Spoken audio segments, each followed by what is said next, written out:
E o capitão Derrite passou a bola para o Rodrigo Constantino para que ele fale um pouquinho sobre a lei de execução penal, né? Como é que é o sistema penal nos Estados Unidos, aí onde você mora, Rodrigo.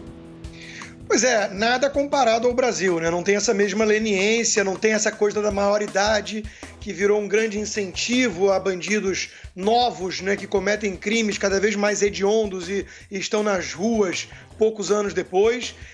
E o problema que eu vejo disso, né, e queria devolver a bola para o capitão e para o coronel, né, o problema que eu vejo nisso é que à medida que você sente que a justiça delegada ao Estado, né, que tem o monopólio do uso da violência, da coerção, da força, não existe, isso alimenta a expectativa por justiceiros, por justiciamento. Então é uma coisa preocupante que flerta com a barbárie e a gente vê no Brasil, né? Essa coisa de bandido bom é bandido morto, aí o pessoal quer ver mesmo ali o cara estribuchando, tem cenas chocantes, né? Pega um bandido no ônibus, aí o cara tá morrendo e as pessoas filmando.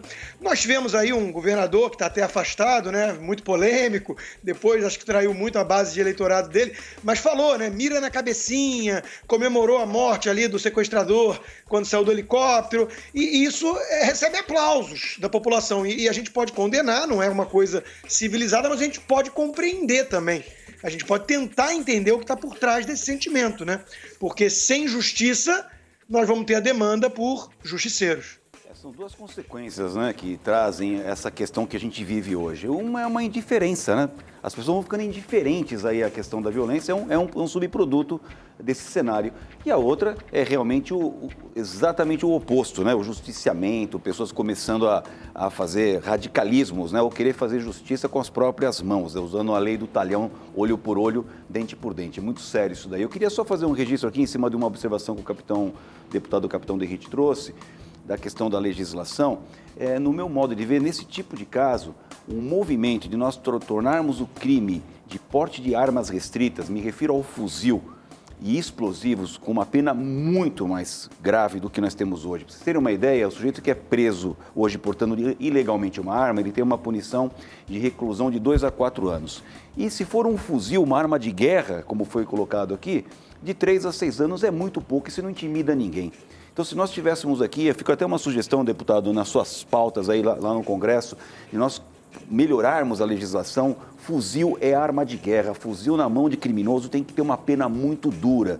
Mas muito dura que eu falo é de 30 anos. Mudar também o regime de cumprimento dessa pena para quem é pego com fuzil, com explosivos. Isso talvez ajudasse um pouco na questão da intimidação. Eu jamais defenderia justiceiros ou querer fazer justiça com as próprias mãos e coisa desse tipo.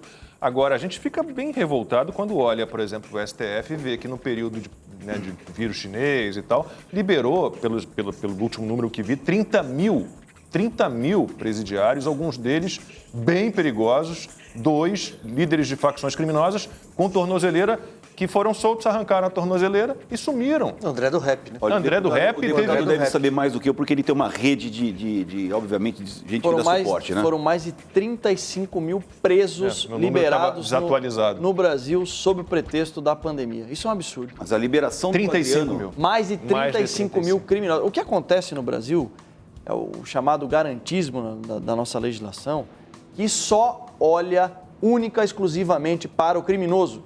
Não existe no nosso ordenamento jurídico absolutamente nada falando da vítima, falando de uma indenização para a família da vítima, da própria vítima. Parentes do preso recebem, né? O criminoso no Brasil recebe auxílio reclusão de R$ 1.813. E a nossa legislação, desculpa, eu não estou aqui defendendo uma nova Constituinte, não é isso, mas é cláusula pétrea, está no artigo 5º da Constituição, só pode ser mudado isso com uma nova Constituição. Ninguém pode, não haverá penas de trabalhos forçados, eu sou contra isso. Se o criminoso foi lá cometer um delito e gerou um prejuízo para a vítima, e às vezes esse prejuízo ele é irreparável quando se perde uma vida, por exemplo, ele deveria pagar, indenizar aquela família trabalhando na cadeia. Em vez disso, ele recebe R$ 1.800. A família, né? Custo, eu acho que a gente precisa fazer essa de um vai preso, lá o dinheirinho, todo mês cai lá, né? O custo de um preso hoje no Brasil é um escândalo, é um valor escandaloso.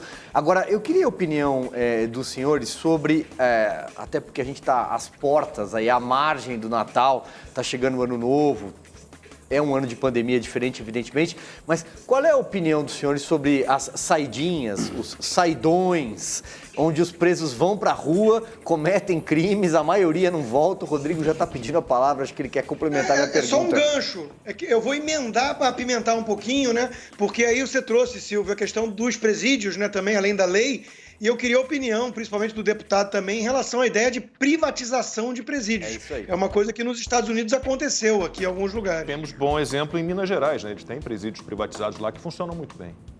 Olha, é um tema polêmico. Nós aprovamos ano passado a PEC 372, transformando o agente de segurança penitenciária em policiais penais.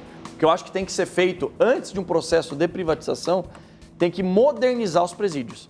Colocar o homem atuando à distância do criminoso que está lá cumprindo a sua pena, e não corpo a corpo como vive hoje. Que hoje ele vive ali numa cova ali dos leões. O que o policial penal passa é um absurdo.